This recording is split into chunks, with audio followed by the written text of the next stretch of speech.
हाँ चलो क्या डिस्कस करते हैं, कॉपी देना अपनी, देखिए कहाँ तक हो गया था।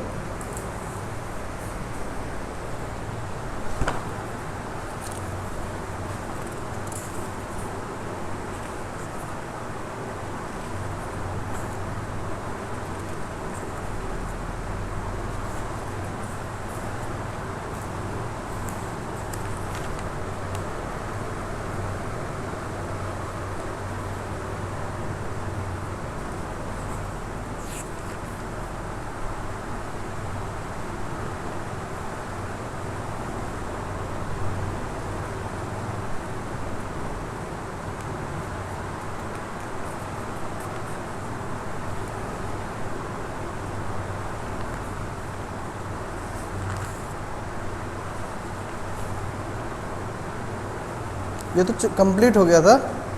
अब चलो इसी से रिलेटेड अनसॉल्व के प्रॉब्लम कम से कम देख ले।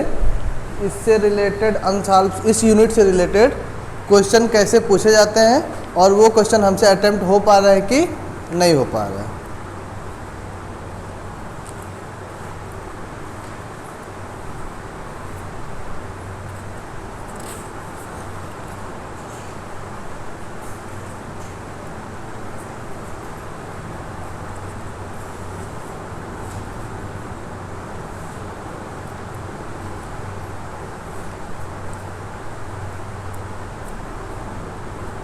चलो जैसे पूछा है question, what is optical pumping, what is optical pumping, हो जाएगा। हाँ 2012 में पूछा हुआ, क्या होता है पंपिंग, बताओ पंपिंग क्या होता है।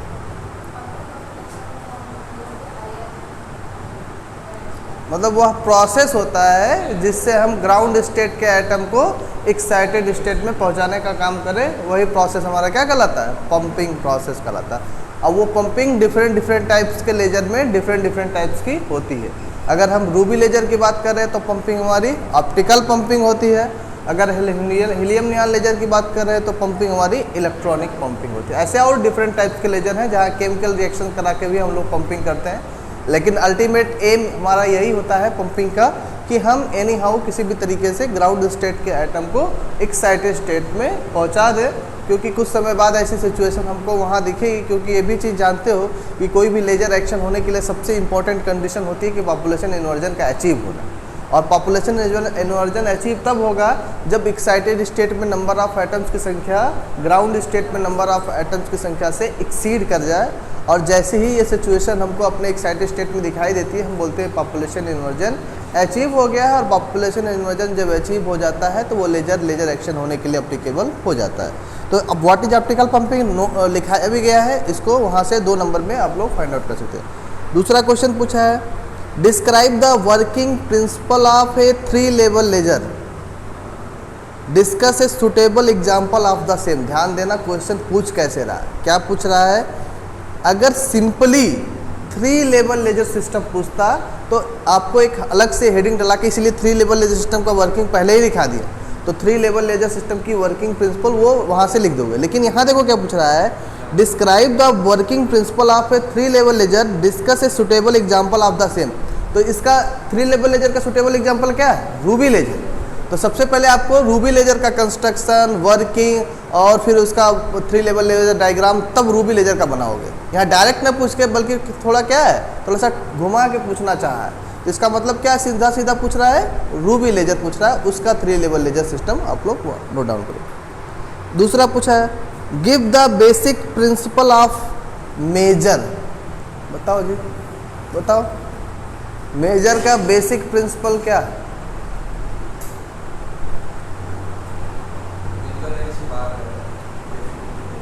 तुम बताओ मेजर का बेसिक प्रिंसिपल क्या है। यही क्वेश्चन ट्विस्ट करने का तरीका होता है। पढ़े सब हो, जान सब लोग रहे हो, लेकिन बताओगे कोई लोग नहीं। सब लोग जान रहे हो, अभी जब बताएंगे तो कहोगे हाँ हमको पता था। बताओ what is the basic principle of maser. Laser का नहीं पूछ रहे, मेजर का पूछ रहे।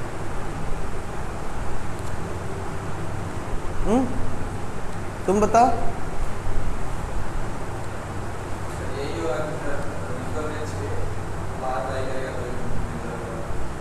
यही प्रिंसिपल है। प्रिंसिपल मतलब किसी पे वर्क करता होगा ना। अपना तुम बताओ ऐसे पढ़ोगे तब तो तुम लोग बेइज्जती करा दोगे जी। पूरा चैप्टर सब कुछ, laser, maser, helium neon laser, ruby laser, सब कुछ पढ़ने के बाद अगर कोई तुमसे पूछे कि ये जो पढ़ रहे हो किस प्रिंसिपल पे बेस्ड है, तब शांत हो जाओगे एकदम। बार बार बोलते हैं कि ये चीज़ कैसे रिलेटेड है, तुम्हारे वाइबा से भी रिलेटेड है, एग्जाम में भी पूछा जाएगा, ज़रूर पूछा जाएगा। तो ये तो और चैप्टर इंपॉर्टेंट है कि नहीं, तुम्हारे थ्योरी के एग्जाम से इम्पॉर्टेंट है और वाइबा के एग्जाम से भी इम्पॉर्टेंट।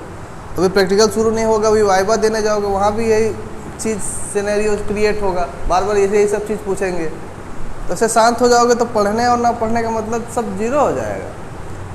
फर्स्ट डे ही आप लोगों को बताए थे, चाहे वो लेजर हो चाहे वो मेजर हो, सबका जो बेसिक प्रिंसिपल है वर्किंग का वो है स्टिमुलेटेड इमिशन ऑफ रेडिएशन। क्योंकि जब तक स्टिमुलेशन इमिशन ऑफ रेडिएशन नहीं होगा तब तक वो हमारा प्रोसेस में नहीं आएगा। और वहाँ स्टिमुलेटेड इमिशन प्रोसेस के द्वारा जब एक सिंगल फोटान इंटर करता है और जब इमिट होता है तो 2 फोटान में क्या होता है, कन्वर्ट करता है।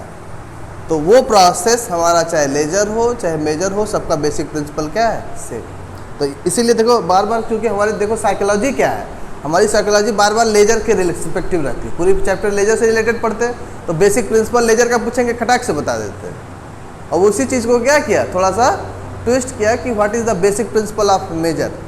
और अगर थोड़ा सा ध्यान नहीं दोगे तो सारी चीज़ें हाथ से निकल जाएगी। तो इसको एक बार बार बोलते हैं कि नोट तैयार हो गया, एक यूनिट कंप्लीट हो गया कि घर पे रिवाइज भी करके आया करो, तभी आगे की तरफ प्रोसीड कर पाओगे। नेक्स्ट क्वेश्चन देखो, what are the spontaneous and stimulated emission of radiation, describe the construction and working principle of helium neon laser. 10 number का पूरा क्वेश्चन हो जाएगा। क्या पूछ रहा है, what are spontaneous and stimulated emission of radiation, पढ़े हो। फिर पूछा है describe the construction and working principle of helium neon laser, ये भी पढ़े हो। फिर पूछा है what is the basic principle of laser, as such ऊपर वाला ही क्वेश्चन, क्योंकि दोनों का बेसिक प्रिंसिपल क्या है, सेम है। तो ऐसा नहीं लिखेगा कि अगर पूछेगा what is the basic principle of laser तो स्टिमुलेटेड इमिशन ऑफ रेडिएशन लिख दिया एक लाइन का तो हो गया। तो ऐसा नहीं करोगे। सबसे पहले क्या करो, भले 2 नंबर में वो क्वेश्चन पूछे, देखो थोड़ा सा लिखने की प्रैक्टिस भी सीखना पड़ेगा, क्योंकि बीएससी 3rd ईयर में कॉपियाँ सीरियस होके चेक होती है। कोई भी एग्जामिनर जो है, पहली बात तो कॉपियाँ कम होती हैं, और जब भी कोई एग्जामिनर देखता है तो कॉपियाँ सीरियस होकर चेक करता है। 2 नंबर का क्वेश्चन इसका मतलब नहीं कि 1-2 लाइन का तुमसे क्वेश्चन वो एक्सेप्ट करता है। 2 नंबर का क्वेश्चन भी कम से कम एक्सेप्ट करता है कि कम से कम 1 पेज का लिखा हुआ हो, तब तुम्हारा नंबर प्रोसीड। क्योंकि ये पूरा का पूरा पेपर क्या है, थ्योरेटिकल पेपर, और जब तक अच्छे से रिप्रेजेंट नहीं करोगे तब तक नंबर पाने की पॉसिबिलिटी नहीं है। इसीलिए अगर पूछा what is the basic principle of laser तो सबसे पहले बताओगे क्या बेसिक प्रिंसिपल है, स्टिमुलेटेड इमिशन ऑफ रेडिएशन। फिर स्टिमुलेटेड इमिशन ऑफ रेडिएशन क्या है उसको एक्सप्लेन करो, ठीक है। फिर पूछा है कि discuss the principle and working of a ruby laser, draw the relevant energy level diagram. Sorry, कि why is flash lamp used in ruby laser, ये भी बताया गया है। फ्लैश लैंप आउटपुट पावर का भी बताया गया है और वर्किंग रूबी लेजर का बताया गया है एनर्जी। फिर explain the term population inversion in lasers, ये भी पढ़े हो। Write short notes on following maser and helium neon laser, ये भी हुआ है। इसी तरह देखो लगभग ऐसा कोई क्वेश्चन नहीं मिलेगा जो तुम्हारा हुआ हो ना हो। अब क्वेश्चन पेपर अगर देखोगे प्रीवियस ईयर के तो देखो इस यूनिट से कितने नंबर के क्वेश्चन तुमको मिल पाते हैं। अगर हम तुम्हारा पेपर देखें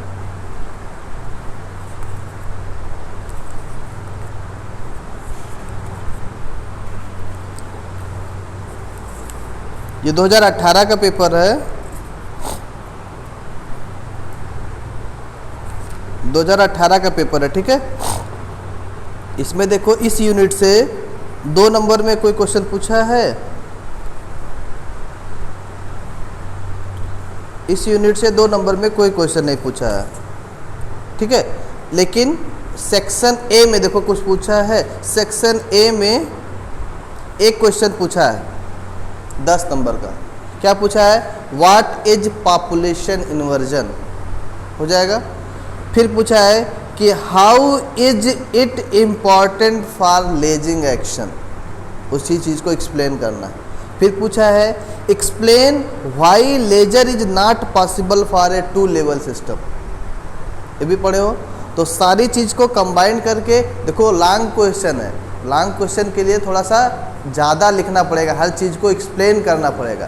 तो इस चीज़ पे ध्यान देना कि कोई भी क्वेश्चन किस नंबर में पूछा हुआ है, 60 क्वेश्चन में पूछा है कि वेरी शॉर्ट क्वेश्चन में पूछा है कि लॉन्ग क्वेश्चन पूछ रहा है। अगर लॉन्ग क्वेश्चन में पूछ रहा है तो उसका फिगर बना के उसको और एक्सप्लेन करके लिखोगे, कोई भी चीज़ लिख रहे हो तो। अगर वेरी शॉर्ट पूछा तो आज सच लिख सकते हो, लेकिन अगर 60 क्वेश्चन में तो अपने हिसाब से उसको लिखने की कोशिश करोगे। मतलब तुमको तो पूरा मैटर लिखाया गया है, लेकिन अगर वही सेम क्वेश्चन अगर 5 नंबर पूछता, 10 नंबर पूछा, तो दोनों में अंतर तो होगा ही ना, दोनों में अंतर होगा ही। जब 10 नंबर का लिखोगे तो उसको एक्सप्लेन करके अच्छे से लिखोगे। वैसे भी हमें लगता है कि पॉपुलेशन इन्वर्जन क्या है, फिर कैसे अचीव होता है, पूरा ऑप्टिकल पंपिंग लेते हुए और फिर 3 लेवल जैसे बताते हुए, अगर हम 2 लेवल रेजिस्टेंस एक्सप्लेन नहीं हो रहा लिखते होगे तो कम से कम 2 पेज में तो हो ही जाएगा। तो वो तुम्हारा लॉन्ग क्वेश्चन आराम से कंप्लीट हो जाएगा। और इस पर जो क्वेश्चन पूछता है लॉन्ग क्वेश्चन, जितने पार्ट में पूछता है हर एक पार्ट पे नंबर होता है, तो किसी भी पार्ट को मिस करेंगे तो उतना नंबर मिस हो जाता है। ये भी चीज़ ध्यान रखना कि जितना पार्ट वो हमसे पूछता है सारे पार्ट का आंसर हमको डिस्कस करना है हेडिंग डाल के। 10 नंबर का देखो क्वेश्चन यहाँ से मिल गया है। उसके बाद हम लोग पार्ट बी में चलते हैं। तो पार्ट बी में देखो एक क्वेश्चन पूछा है, for a helium neon laser draw the energy level diagram and explain the lasing action, ये भी हो जाएगा। सेकंड क्वेश्चन पूछा है, सेकंड क्वेश्चन पूछा है explain stimulated emission of radiation. तो 10 नंबर का यहाँ और 10 नंबर का यहाँ, यानी टोटल 20 नंबर का क्वेश्चन तुमसे इस चैप्टर से पूछा हुआ है 2018। मतलब 50 नंबर के क्वेश्चन पेपर में 20 नंबर 15 to 20 नंबर का क्वेश्चन अगर इस यूनिट एक ही यूनिट पढ़ने से मिल जाए तो अच्छा है कि नहीं। उसी को अच्छे से हमको तैयार करने की ज़रूरत है। 2017 में देखते हैं,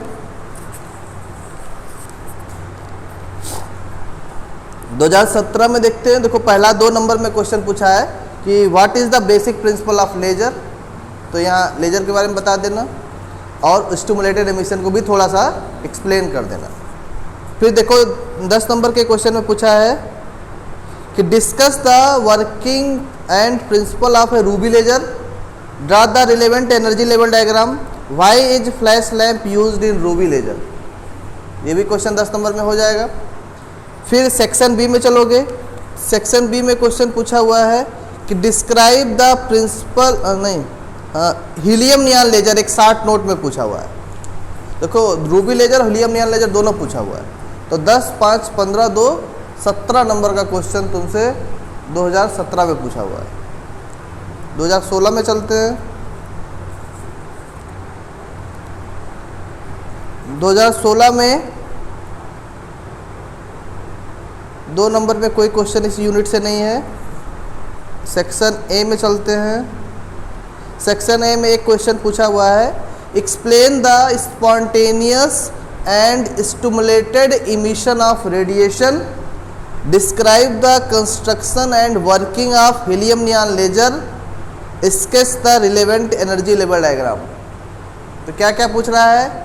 spontaneous and stimulated emission of radiation पूछ रहा है एक्सप्लेन करने को, और क्या कह रहा है कि हीलियम नियॉन लेजर का कंस्ट्रक्शन एंड वर्किंग बताना है with relevant energy level diagram. तो 10 नंबर का क्वेश्चन हो जाएगा। सेक्शन बी में चलते हैं। सेक्शन बी में देखो क्वेश्चन पूछा है, explain the Einstein coefficient for stimulated absorption, spontaneous emission and stimulated emission of radiation, हो जाएगा। What down the relation between coefficient of stimulated absorption and stimulated emission of radiation. मतलब पहले तीनों को आइंस्टीन के रिलेशन बताना है और फिर उनके बीच में रिलेशनशिप बताना, तो ये भी हो जाएगा। देखो तब उसके बाद फिर क्या करोगे, उसके बाद देखो बस क्वेश्चन पूछा, इतना ही क्वेश्चन पूछा, यानी देखो मिनिमम अगर देखो जाए तो ऐसा कोई क्वेश्चन नहीं है इस यूनिट से रिलेटेड जो तुमसे अटेम्प्ट ना हो पाए। और ये चीज़ ध्यान रखना है कि इस यूनिट से मिनिमम 15 to 70 नंबर क्वेश्चन, यानी मिनिमम 15 तो आ ही रहा है और 15 to 70 या 15 to 20 इस यूनिट से तुमको क्वेश्चंस मिल जाएंगे एग्जाम में। तो थोड़ा सा हम लोग कुछ यूनिट्स है, जैसे अगर अभी पढ़ोगे तो एक यूनिट है तुम्हारी, पहले ही लेक्चर पे बताए थे कि लेजर पोर्शन से ही तुमको 15 to 20 नंबर क्वेश्चन तुमको मिल जा रहा है। एक सेकंड अभी यूनिट स्टार्ट करने जा रहे हैं, न्यूक्लियर इंस्ट्रूमेंट, इससे भी तुमको कम से कम 10 to 12 नंबर के क्वेश्चन तुमको मिल जाए, कम से कम एक 10 या 12 नंबर के क्वेश्चंस मिल जाएंगे, एक 30 या 10 to 15 नंबर के क्वेश्चन मिल जाएंगे। और तीसरा है हमारा न्यूक्लियर फिजिक्स, इससे भी मिनिमम 10 to 20 नंबर के क्वेश्चन मिल जाएंगे। उसके बाद है पार्टिकल फिजिक्स, इससे भी तुमको 10 से 15 नंबर के क्वेश्चन बहुत आसानी से मिल जाएंगे। और एक है तुम्हारा मैग्नेटिज्म, इससे थोड़ा सा मिनिमम 10 क्वेश्चन हमको मिल जाता है, बहुत कम क्वेश्चन पूछा जाता है, इसलिए अगर इसको ना भी ध्यान दें तब भी इतने यूनिट पर अगर हम हमारी पकड़ अच्छी है तो हम लोग 10 यानी 40 प्लस आसानी से गेन कर सकते हैं अपने 50 मार्क्स के क्वेश्चन, 50 पेपर क्वेश्चन। ये तुम्हारा बस पार्ट एक ही है। जब पूरा सिलेबस पढ़ लोगे, जब पूरा सिलेबस पढ़ा देंगे तो तुम्हारी स्थिति ये रहेगी कि पार्ट ए से भी तुमको 40 प्लस क्वेश्चन आते रहेंगे और पार्ट बी से भी तुमको 40 प्लस क्वेश्चन आते रहेंगे। लेकिन पार्ट ए ज़्यादा इजी रहेगा, लेकिन नंबर जो गेन कराता है वो पार्ट बी गेन कराता है, क्योंकि पार्ट बी में कुछ डेरिवेटिव पार्ट होते हैं और डेरिवेटिव पार्ट में पूरा अगर अटेम्प्ट करते हो तो नंबर अच्छे मिलते हैं। लेकिन ऐसा नहीं है, थ्योरी पार्ट में भी नंबर अच्छा मिलता है, लेकिन हमको उसी तरह लिखना पड़ता है। जैसे हम कोई फिगर बना रहे हो, कोई चीज़ लिख रहे हैं, कोई चीज़ अंडरलाइन कर रहे हो, तो ये सब चीज़ें जब अपनी कॉपी में मेंशन करोगे तो काफ़ी इफ़ेक्टिव होती है और तुम्हारी कॉपी जब तक नॉर्मल कॉपी से अलग नहीं लगेगी तब तक तुम नंबर नहीं पाओगे। एक चीज़ ध्यान में अपनी मेंटलिटी लगाना कि जब भी कॉपी लिखा करो तो तुमको ऐसा लिखा करो कि तुम्हारी कॉपी ऐसा लगे कि बाकी बच्चों के कॉपी, क्योंकि जब टीचर कॉपी चेक करता है, जब उसको कुछ अलग कॉपी दिखती है तब वो वहाँ से पढ़ना शुरू करता है, और वहाँ से पढ़ना शुरू करेगा तब तुम जाहिर सी बात है जब कुछ अलग करोगे तो कुछ अलग सोच समझ के ही लिखोगे, ऐसे इधर उधर तो अलग सोच के लिख ही नहीं सकते। जब लिखोगे तो उसका तुमको बेनिफिट पूरा का पूरा मिलेगा। इस साल ये चीज़ ज़रूर अपनी कॉपी में करना है, लिखना सिस्टमेटिक तरीके से। अभी आगे चलो जब एक आध टेस्ट लेंगे तो उसमें लिखने का कैसे प्रैक्टिस है, कैसे एग्ज़ाम में लिखा जाता है कि हमारा अप्रोच अच्छा हो, वो चीज़ भी सीखना ज़रूरी है, क्योंकि पढ़ाई के दोनों पहलू हैं। पहला पहलू है कि नॉलेज गेन करना है, तो चलो नॉलेज के पॉइंट ऑफ व्यू से हम लोग हैबिचुअल हो गए कि फर्स्ट यूनिट पढ़े, लेजर से रिलेटेड कुछ हमारी नॉलेज हमारे दिमाग में आई और कुछ उसके बारे में सीखे।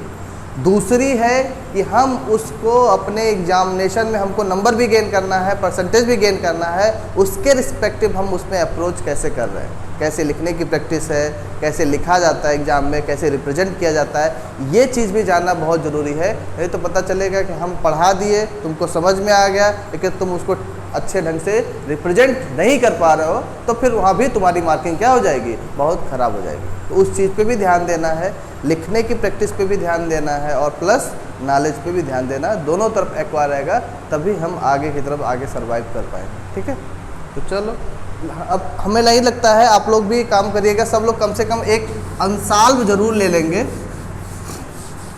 एक अनसाल्व सब लोग खरीद लेंगे। ठीक है, अनसाल्व से क्या करोगे कि जैसे जो यूनिट पढ़ा दिया जा रहा है, जो यूनिट ख़त्म हो गया है, उससे रिलेटेड सबसे पहले तो इस यूनिट को यहाँ आओगे तो पढ़ के ही आओगे। दूसरी बात कि अनसाल्व से सारे क्वेश्चंस एक साथ लिख लो, कहीं एक पेज पे, कहीं भी एक पेज पे सारे क्वेश्चंस लिख लो और क्वेश्चंस को देखते रहो डेली। क्या उस क्वेश्चन जो वो पूछना चाह रहा है, क्या उसका आंसर तुम्हारे पास है कि नहीं। कई क्वेश्चन ऐसे पूछे जाते हैं कि उसमें 2-3 क्वेश्चन मिक्स किया हुआ है, हो सकता है 2-3 का तुमको आंसर दिख रहा हो और एक का कोई आंसर नहीं पूछ रहा, क्योंकि बार बार बोल रहे हैं कि लॉन्ग क्वेश्चन में जितने पार्ट में क्वेश्चन पूछे जा रहे हैं हर एक पे नंबर डिवाइड हो, हमको हर एक की हेडिंग डाल के अलग से एक्सप्लेन करने की ज़रूरत है, तब वो नंबर हमको मिलता है। अगर हम रूबी लेजर का पढ़े, रूबी लेजर देखे, लॉन्ग क्वेश्चन में लिखना शुरू कर दिए, जितना कॉपी में तुमको लिखाया गया रूबी लेजर लिख के चले आए, अब पता चला उसमें रूबी लेजर में कुछ और भी पूछने की वो कोशिश कर रहा है, हम उसकी तरफ ध्यान ही नहीं देते, बस रूबी लेजर देखे, 10 मार्क्स में क्वेश्चन देखे, जो हमारी कॉपी में लिखा है वही आज सच लिख के चले आए। तो ये गलती नहीं करना है, क्योंकि ट्रेंड बदल रहा है। हमको पहले क्वेश्चन को ध्यान से पढ़ना है कि वो पूछ क्या रहा है, जो वो पूछेगा बस उतना ही। अननेसेसरी चीज़ें लिखने से हमको नंबर नहीं मिलता है। कोई भी अननेसेसरी चीज़ लिख के कॉपी भर दें और हम सोचें कि हम नंबर पा जाएंगे, तो ये मतलब उसके लिए अच्छा है जिसको पास होना है। उसको पास होना है, वो सोचेगा चलो अच्छा लिखा हुआ है, 1 नंबर दे दे, 2 नंबर दे दे, किसी तरह से पास हो जाए, लेकिन अच्छा नंबर गेन करने के लिए वो नंबर नहीं देगा। ये चीज़ अपने दिमाग में बैठाना है कि अननेसेसरी चीज़ कॉपी में नहीं ना चल के अपना टाइम वेस्ट वहाँ पे नहीं करना है। हम अपना टाइम उसको अच्छी जगह लगाएंगे जहाँ वो जो क्वेश्चन पूछ रहा है उस पर अटेम्प्ट करने की कोशिश करेंगे। तो दोनों सिनेरियो से हमको अपने आप को प्रिपेयर करना है। इसके बाद यूनिट सेकेंड हमको पढ़ना है न्यूक्लियर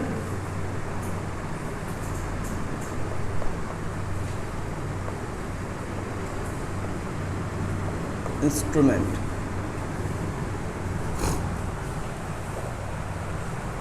न्यूक्लियर इंस्ट्रूमेंट में सबसे पहले हमको पढ़ना है पार्टिकल एक्सेलरेटर।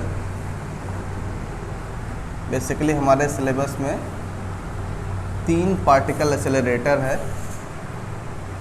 एक है साइक्लोट्रॉन, एक है सिंक्रोसाइक्लोट्रॉन, एक है बीटाट्रॉन और एक है तुम्हारा गीगर मूलर काउंटर, जिसको हम लोग GM काउंटर भी कहते हैं। बेसिकली हमको इस 4 इंस्ट्रूमेंट के बारे में पढ़ना है और चारों में से कोई एक 10 नंबर में हर साल एग्जाम में आता है। तो यहाँ से भी नंबर गेन करना आसान है। 4 इंस्ट्रूमेंट पढ़ लिए और चारों में से कोई एक एग्जाम में आएगा। जैसे लेजर वाले से फिक्स है कि 15 नंबर के क्वेश्चन तो आएंगे, इससे भी फिक्स है 15 नंबर के क्वेश्चन आएंगे। तो बहुत इंपॉर्टेंट पेपर तो थोड़ा लेंदी है, ये थर्ड पेपर लेंदी है, लेकिन ये बहुत स्कोरिंग भी है। कोई चीज़ अगर बनाते हैं तो वहाँ से स्कोरिंग भी ज़्यादा है। मतलब स्कोरिंग ज़्यादा इन सेंस में है कि कोई भी जब एग्ज़ाम पेपर आएगा तो तुमको सारा क्वेश्चन आता रहेगा। मतलब मॉडर्न के भी सारे क्वेश्चन आते रहेंगे और स्टैटिस्टिकल के भी सारे क्वेश्चन आते रहेंगे। तब तुमको चूज करना पड़ेगा कि हम पूरे पेपर में कौन सा क्वेश्चन अटैम्प्ट करें, ये स्थिति रहेगी। तब वहाँ पर तुम्हारी जो तैयारी होगी वो डिपेंड करेगी। ऐसा भी बिल्कुल कभी करके मत जाना कि मॉडर्न देख लिए कि 50% 40 नंबर का इससे भी आ रहा है, 40 नंबर का इससे भी आ रहा है, तो चलो मॉडर्न पढ़ के चले जाएं, स्टैटिस्टिकल हम स्किप कर दें। लेकिन दोनों के अपने इम्पोर्टेंस हैं। कई बच्चे करते भी ऐसे ही हैं, लेकिन हमको उस तरफ ध्यान नहीं देना है। हमको ये ध्यान देना है कि हमारे जो स्टैटिस्टिकल के पोर्शन टच करोगे तो वहाँ पर थोड़े से टफ ज़रूर पढ़ते हैं, लेकिन डेरिवेटिव होते हैं और डेरिवेटिव पे कभी नंबर वो कटते नहीं। उस चीज़ पे भी ध्यान दिया जा सकता है। ठीक है, बेसिकली समझो कि पार्टिकल एक्सेलरेटर क्या होता है। बेसिकली पार्टिकल एक्सेलरेटर एक तरह का इंस्ट्रूमेंट है और इसमें हम लोग क्या करते हैं, अपने एटम्स को हाई एनर्जी पार्टिकल्स जो भी होते हैं उस पर हाई एनर्जी इंस्ट्रूमेंट से उस पर उसकी एनर्जी को हम लोग बहुत ज़्यादा इंक्रीज़ करते हैं। और एनर्जी जब इंक्रीज करते हैं तो उसकी काइनेटिक एनर्जी भी क्या हो जाती है, इंक्रीज हो जाती है। और इस तरह के इंस्ट्रूमेंट्स का हम लोग यूज़ करते हैं, जैसे किसी भी पार्टिकल को खोजने में, इस पार्टिकल के जो भी न्यूक्लियर डिसइंटीग्रेशन एनर्जी होता है उसको डिटेक्ट करने में, उसकी जो भी प्रॉपर्टीज़ है उसको अगर हम फाइंड आउट करने में, इन सारे न्यूक्लियर इंस्ट्रूमेंट्स का हम लोग क्या करते हैं, यूज करते हैं। और इन्हीं इंस्ट्रूमेंट्स को हम लोग बोलते हैं पार्टिकल एक्सेलरेटर। तो जितने भी हमारे सिलेबस में है, जो भी न्यूक्लियर इंस्ट्रूमेंट है, लाइक हमारा साइक्लोट्रॉन है, सिंक्रोसाइक्लोट्रॉन है, बीटाट्रॉन है और गीगर मुलर काउंटर है, सब के सब एक तरह के क्या है, पार्टिकल एक्सेलरेटर है। और पार्टिकल एक्सेलरेटर में बेसिकली हम लोग क्या करते हैं कि जो भी एटम्स या मॉलिक्यूल्स होता है उसको इतनी हाई एनर्जी प्रोवाइड करते हैं उस इंस्ट्रूमेंट के द्वारा कि उसकी जो एनर्जी प्रोवाइड करेंगे, बहुत मैक्सिमम एनर्जी प्रोवाइड करेंगे, तो उसकी काइनेटिक एनर्जी भी क्या हो जाएगी, मल्टीप्लाई इंक्रीज करने लगेगी, उसी के मल्टीपल में इंक्रीज करने लगेगी। और बेसिकली टारगेट हमारा यही होता है कि उसकी काइनेटिक एनर्जी क्या हो जाए, इंक्रीज हो जाए। जब काइनेटिक एनर्जी इंक्रीज हो जाएगा तो जो जिस पेरिफेरी में हम बात करेंगे उस पेरिफेरी से वो क्या हो जाएगा, बाहर निकल जाएगा। उसी तरह के लॉजिकल बातों को हम लोग यहाँ पर एनालिसिस करेंगे। उन्हें डिफरेंट टाइप के पार्टिकल एक्सेलरेटर के बारे में हमको यहाँ पढ़ना है और एक एक पार्टिकल एक्सेलरेटर के बारे में जब डिस्कस करेंगे तो वहाँ उससे रिलेटेड चीज़ों के बारे में बात करेंगे। ठीक, तो पहले हेडिंग डाल दो इसमें न्यूक्लियर इंस्ट्रूमेंट और उसमें फर्स्ट हेडिंग डाल दो पार्टिकल एक्सेलरेटर।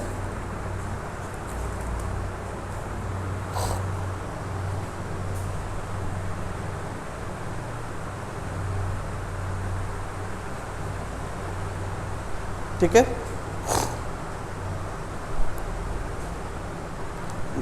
हेडिंग डाल दो particle accelerator.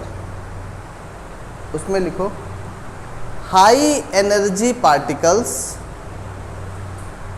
High energy particles, high energy particles are required for transmutation. Transmutation मतलब क्या होता है कि रूपांतरण करना, मतलब एक स्टेट से दूसरे स्टेट में उसको परिवर्तित करना। Transmutation, TRANSMUTATION, transmutation of one element into another by artificial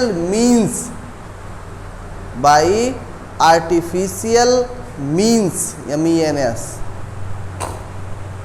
full stop. They are also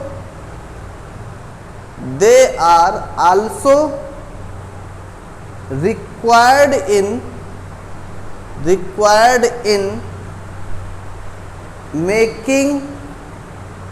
making various nuclear investigation,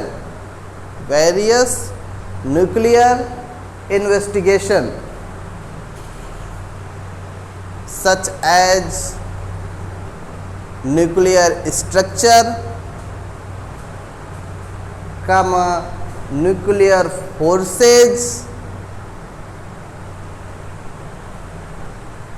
and strong and weak interaction,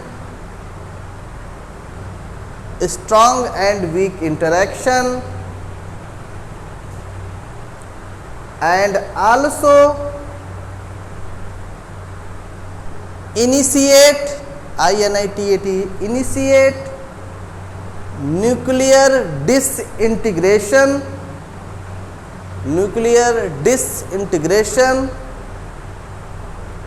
of target nuclei, disintegration of target nuclei। ये सबको underline कर देना, full stop.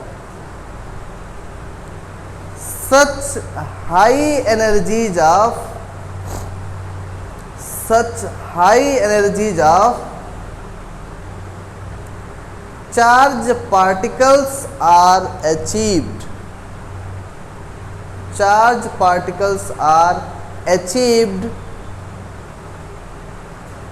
with the help of mechanical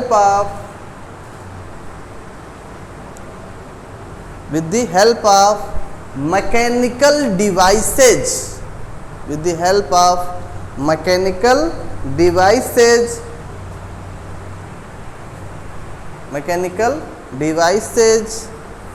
called, उसी mechanical devices को क्या कहते हैं, particle accelerator. called particle accelerator. मतलब हम इन पार्टिकल एक्सेलरेटर से क्या करते हैं कि जो भी एटम्स या मॉलिक्यूल्स होता है उस पर हाई एनर्जी प्रोवाइड करते हैं, और हाई एनर्जी प्रोवाइड करके उसका न्यूक्लियर स्ट्रक्चर, उसका न्यूक्लियर फोर्स, उसका इंटरेक्शन, चाहे वो वीक हो चाहे वो हमारा वीक इंटरेक्शंस हो, और उसको इतना इनिशिएट कर देते हैं कि उससे न्यूक्लियर डिसइंटीग्रेशन जैसी चीज़ें भी फाइंड आउट करते हैं। तो वो जो मैकेनिकल डिवाइस ये सब काम करती है, उसी मैकेनिकल डिवाइस को हम लोग क्या करते हैं, पार्टिकल एक्सेलरेटर करते हैं। पार्टिकल एक्सेलरेटर को अंडरलाइन कर देना। नेक्स्ट लाइन से पैराग्राफ चेंज करके लिखना, thus a particle accelerator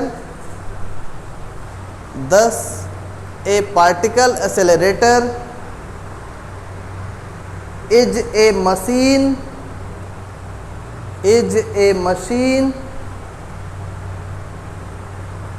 for increasing the kinetic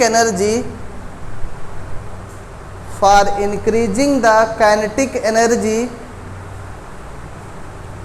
of electrically charged particles.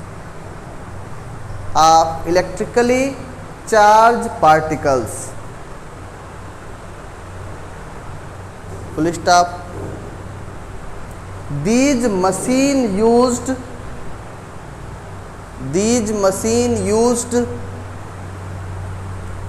electric field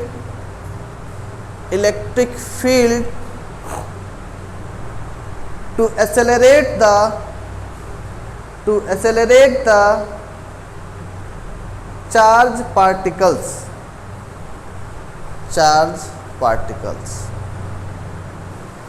To accelerate the charged particles. Full stop.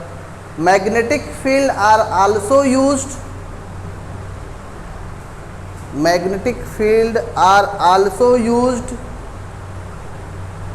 to produce a circular path. Underline कर देना, ठीक है। Full stop करके next line से लिखना, some important particle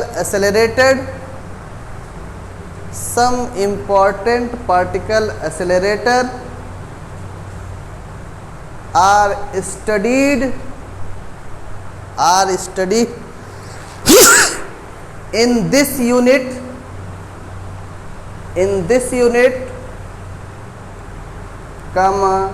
which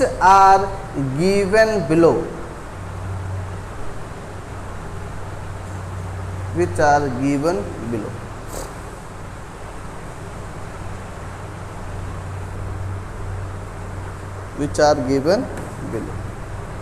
ठीक है, तो ये चारों लिख लो, 1 2 3 4।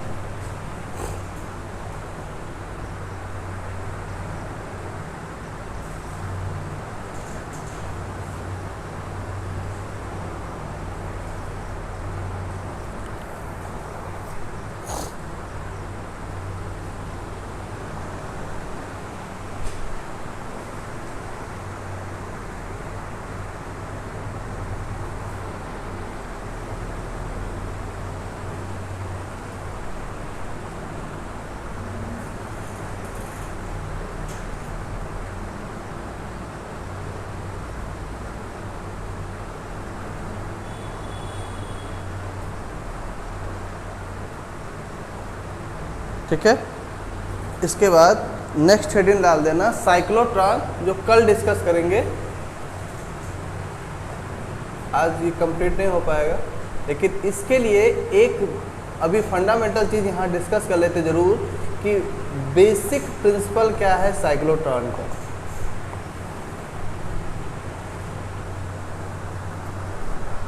कोई भी चीज़ पढ़ने से पहले उसका बेसिक प्रिंसिपल जानना चाहिए, क्योंकि उसी पे बेस्ड होता है वो इंस्ट्रूमेंट। ठीक है, यहाँ पर जो इसका बेसिक प्रिंसिपल है वो लॉरेंज फोर्स है। तो लॉरेंज फोर्स का नाम सुने हो कहीं? लॉरेंज फोर्स का नाम तुम लोग इलेक्ट्रिक फील्ड में भी सुने होंगे, और लॉरेंज फोर्स का नाम तुम लोग मैग्नेटिक फील्ड में भी सुने होंगे। तो इलेक्ट्रिक फील्ड में लॉरेंज फोर्स क्या होता है और मैग्नेटिक फील्ड में लॉरेंज फोर्स क्या होता है?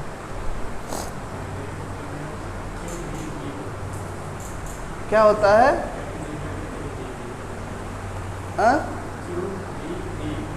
क्यू बी बी ये होता है। और कोई बताओ, इलेक्ट्रिक फील्ड में क्या होता है?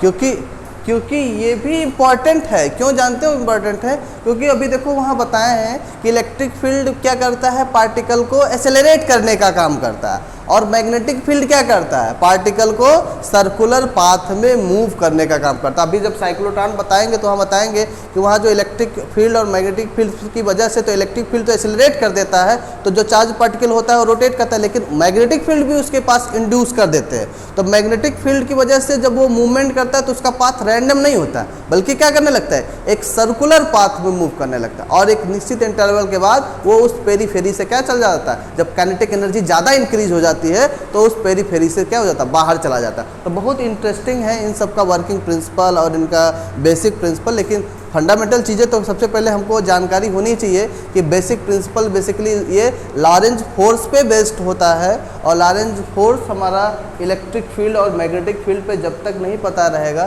तब तक हम आगे की तरफ प्रोसीड नहीं कर पाएंगे। तो इलेक्ट्रिक फील्ड में लॉरेंज फोर्स क्या होता है और मैग्नेटिक फील्ड पे लॉरेंज फोर्स क्या होता है, कम से कम ये चीज़ें घर से थोड़ा सा रिवाइज करके आओगे, और नहीं भी आगे समझ में आता तो फिर कल हम डिस्कस करेंगे इन दोनों के बारे में, और फिर अपने टॉपिक हम साइक्लोट्रॉन के बारे में डिस्कस करेंगे कि साइक्लोट्रॉन क्या है। साइक्लोट्रॉन बेसिकली एक तरह का पार्टिकल एक्सेलरेटर है।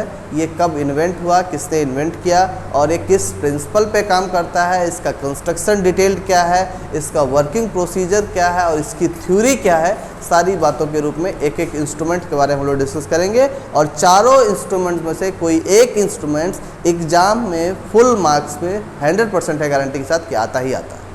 तो ये चैप्टर्स इतने इंपॉर्टेंट हैं। जो इंपॉर्टेंट चैप्टर्स हैं जहाँ से हम लोग ज़्यादा नंबर स्कोर कर सकते हैं, सबसे पहले उन्हीं पर टारगेट किया जा रहा है कि कम से कम वो चैप्टर्स हमारे सुरक्षित रहें और हमको अच्छे से तैयार हो जाए। और आपका काम ये है कि लेजर से रिलेटेड एक बार जितना नोट्स है उस नोट्स को अच्छे से रिवाइज करोगे। ऐसी स्थिति ना रहे कि बेसिक प्रिंसिपल ही पूछ लिया जाए वही ना समझ में आए, कि लेजर के चैप्टर को अच्छे तरीके से रिवाइज करोगे।